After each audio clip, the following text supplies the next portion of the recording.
Good evening, everyone. I'm Dr. Amish Shankar Singh, Associate Consultant Neurology, Fortis Hospital, Mohali.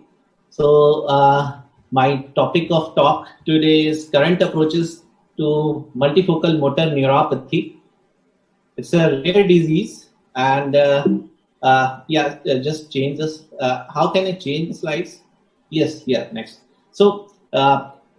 Talking to the introductory part, multifocal neuropathy is an acquired immune-mediated neuropathy, which is characterized by chronic or stepwise progressive asymmetrical weakness without sensory deficits.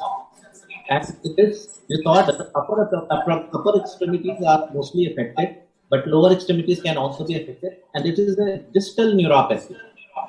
And it can be classified in the broad rubric chronic acquired immune neuropathy. Next slide. So now coming to the epidemiology of multifocal motor neuropathy with conduction block. This is a rare disease and with a prevalence of 1 to 2 per lakh. More common in males with a male to female ratio of 3:1. And in 80%, almost 80% of the cases are between 20 to 50 years of age. And so it is quite rare in children, and onset is also rare in elderly. Has no ethnic or geographical distinction, and there are few reports that, like Guillain-Barré syndrome, it is associated with Campylobacter jejuni infection or after the therapy of TNF-alpha. Next, please. So, before coming to this disorder, I wanted to tell about the historical aspect of MNS-CV. First, the name, the multifocal motor neuropathy with conduction block. So multifocal means the multiple nerves are involved, and focal involvement is there. Motor neuropathy because it has involvement of motor nerves only. Conduction block is an electrophysiological feature which is present in the nerve conduction study. So it was first identified by Perry et al. In 1988, and they have found in 5 patients such type of presentation. And similarly, at the same time, Roth et al. Has also found the same findings. And in 1988, Pestronk has given this name multifocal motor neuropathy. So some doctors or scientists use only MMNN. Some use MNN-CB because conduction block is an associated finding which is present, but not in all the patients. So MMN is a more used term in this disorder. And they have also found this association with anti-GM1 IgM antibodies. So this was all 30 years back. Next slide. So now coming to the clinical features of this disorder. So multifocal motor neuropathy is characterized by slowly progressive or stepwise progressive, asymmetric or distally prominent paresis related to distinct peripheral motor nerves. So this disorder mainly involves the distal nerves, that too only motor, and asymmetric. So patient can have involvement of median or ulnar or peroneal or tibial nerve, and that too motor component only. And on one side, it starts on one side, and stepwise progression is there. But in 5 to 10% cases, proximal muscles can also be seen. Upper limbs are characteristically more affected and have more severe problems rather than lower limbs, but lower limbs can also be affected. And the most common symptom in this disorder is wrist drop or impaired hand grip or even foot drop and difficulty in holding slippers. So it's a distal disease, distal nerve disease. Next slide. Along with these symptoms, patient can have fasciculation, muscle cramps, and can have even polymini myoclonus because of the involvement of the distal muscles. And patient can have muscle atrophy that is mild in early stage also. And tendon reflexes are of these paretic muscles are usually reduced, but they may be normal or even rarely BESC also. Cranial nerve involvement is very uncommon, and if present, 12th nerve is commonly involved. Next slide. So to summarize physical examination in patient of MNCB, if we see a patient, so many of you have seen this rare disease, but if we have to examine with physical examination, mostly no findings are there, but cranial nerve, rarely 12th nerve can be involved. So muscle strength, if we examine, we can find asymmetric hand muscle weakness with rare involvement of respiratory muscles. Muscle atrophy is present. Deep tendon reflexes are generally absent. Human signs are absent. Muscle tone is decreased. And on sensory examination, patient can have vibration, only vibration. So it's a motor neuropathy, but vibration sense involvement can be seen in 20% cases. Otherwise, it's an excluding factor. Sensory, objective sensory findings are the excluding factor of this disease, except the vibration sense. And patient can have fasciculation cramps and polymini myoclonus. Next slide. So as I have told, sensory symptoms, so it is important.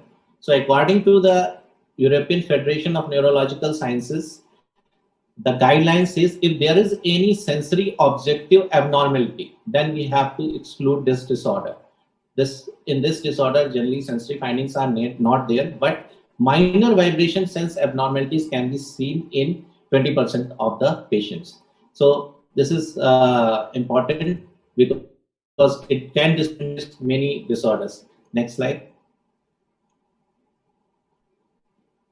So now, after the symptomology, the pathophysiology of this disease. So multifocal neuropathy is an immune-mediated disease with high titers of anti-GM antibodies, and that can be found in 20 to 80% patients. So GM1 is a ganglioside which is present in axon or myelin sheath, and they are only present near the node of Ranvier. So there are in axons there are myelin sheath, and in between there are nodes of Ranvier. So this ganglioside is especially present in this node of Ranvier, and this ganglioside is seen in both sensory and motor nerve, but there is difference. These antibodies are specifically formed against the motor nerve's ganglioside.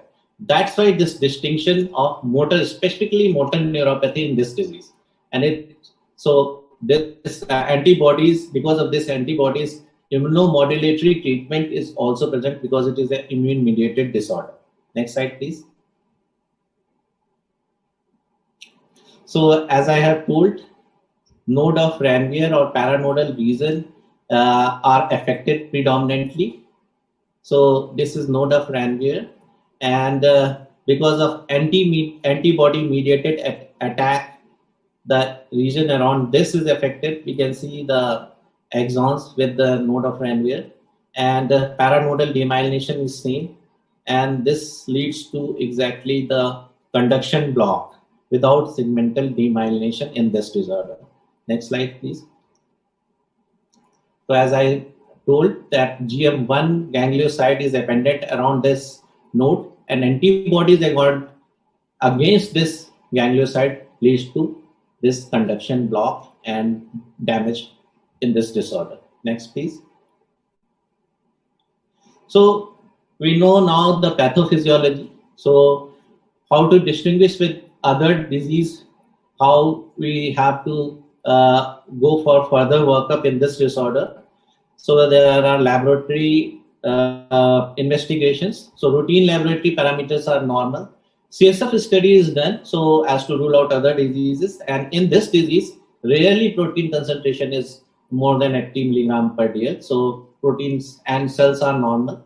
Serum electrophoresis has to done to rule out monoclonal IgM gammopathies, which is also absent in this disorder. But there can be slight elevation of CPK total muscle creatinine kinase in 2/3 of the patient. Next slide, please. But the characteristic is again anti-GM1 antibodies, which can be seen in 30 to 80% of the cases. And there are other antibodies against the axon and myelin component, which are infrequently found. So this has to be done. So this is important because this can be seen in other disorders also, but this is very specific for this MMNCB. Next slide, please. Imaging studies are also sometimes conducted, but not routinely. It is to be done when there is confusion in the diagnosis. And MRI of the brachial plexus with contrast is preferred, and we can see asymmetrical hyperintense signal in the T2 or contrast images in the brachial plexus roots or trunks. And there is thickening of nerve roots or maybe proximal nerves of the arm also in this disease. Next, please. So the mainstay for the diagnosis and the, as you see in the name also, conduction block, it can be diagnosed with nerve conduction study. So the characteristic feature of this disease is multifocal conduction block. Along with this, there may be other signs of demyelination, including decreased velocities, prolonged terminal latencies, terminal dispersion, temporal dispersion, and delayed or absent F waves. But the sensory nerve findings are always normal.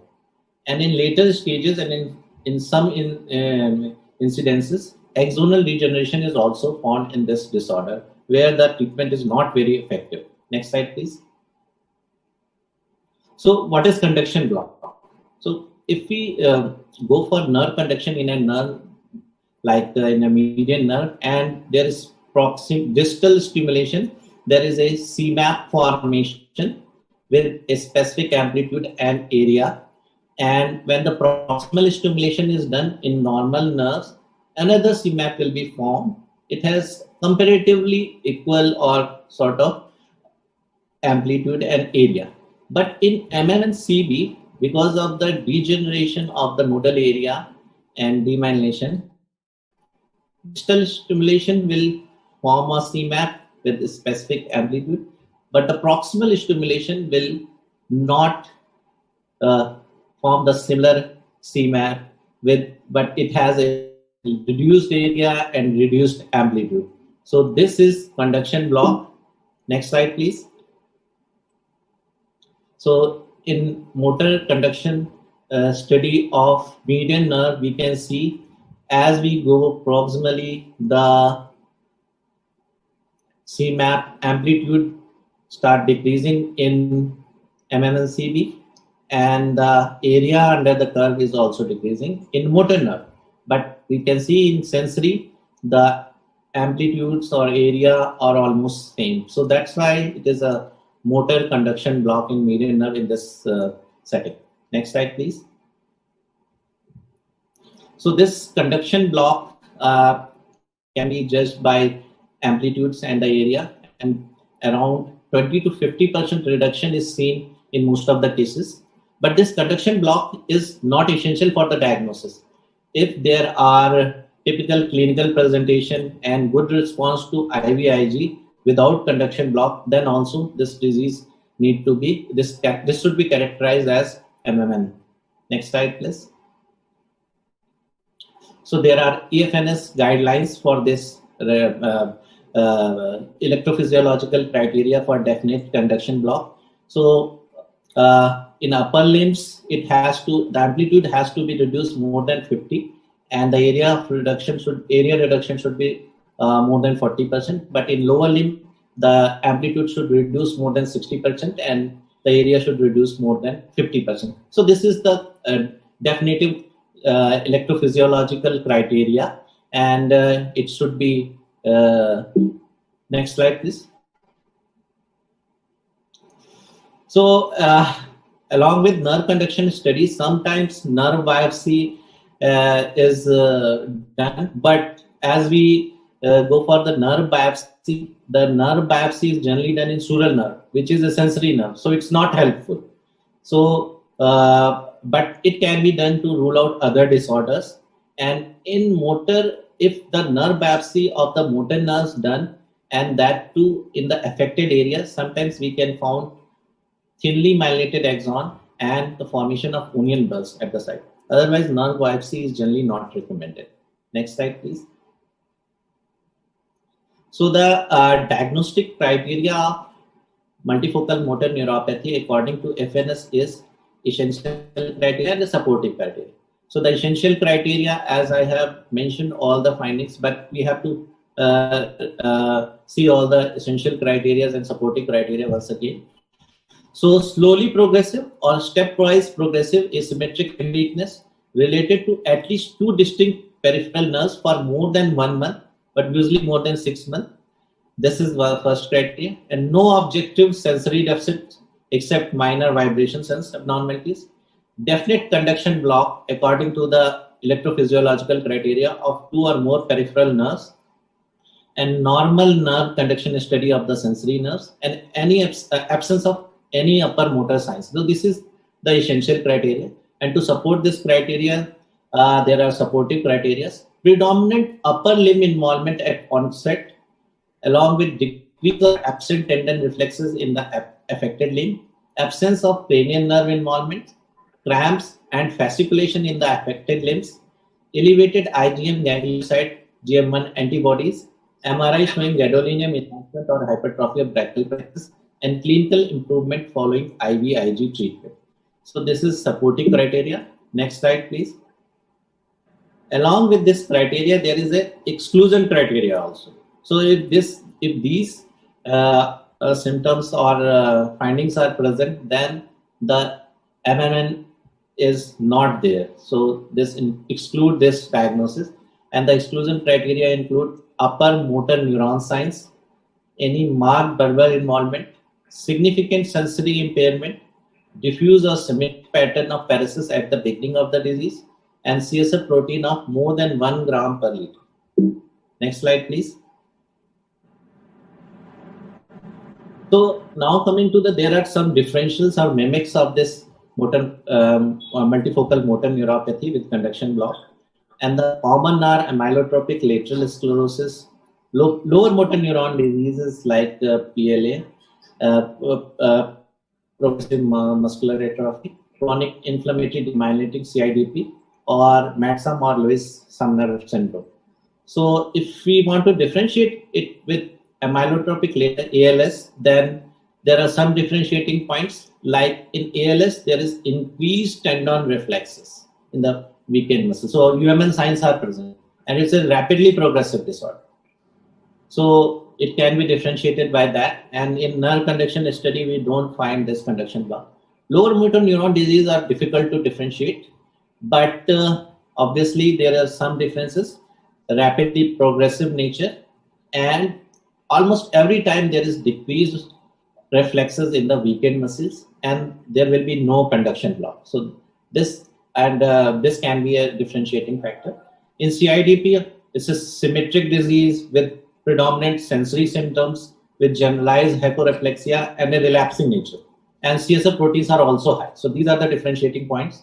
And Lewis-Sumner syndrome has sensory symptoms and not that specific conduction block. So by this way, we can differentiate this disease from other differentials.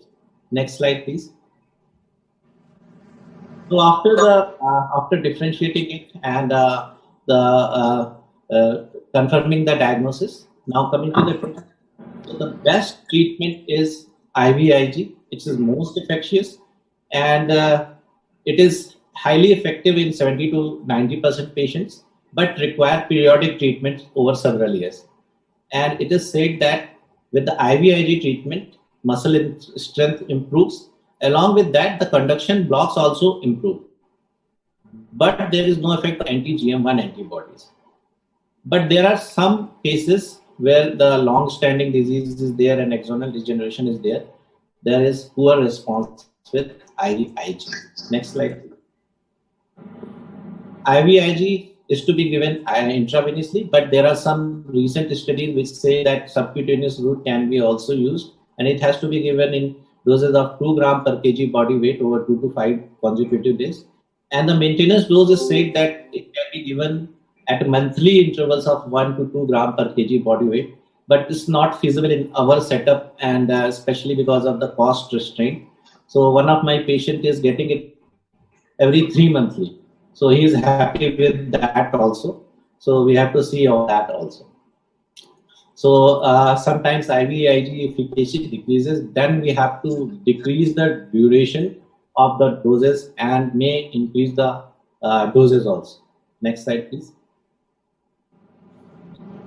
So there are other treatment options. Rituximab there are less data about that and small studies only, and it is said that it is effective in around 20% of cases, and the infusion need to be repeated every 10 weeks. Next slide, please. So other immunomodulators like azathioprine, mycophenolate mofetil, and cyclophosphamide are tried, but the reports are rare and the benefit is not that much, and large studies are required. Next slide, please. So to conclude my talk, we have talked about all the clinical findings, the history, epidemiology, the pathophysiology. So multifocal motor neuropathy is a rare but treatable neuropathy. So this is one thing, and it has to be diagnosed and differentiated with ALS and other variants where the treatment is not possible. It has distinct clinical features and recognition is quite important. And the conduction block are seen in majority of the patient. So conduction block is quite specific for this disease, and IVIG is the mainstay of the treatment, which is very effective in this disorder. Thank you. Next, please. Thanks. Thank you, Dr. Sanjay. Thank you, everyone.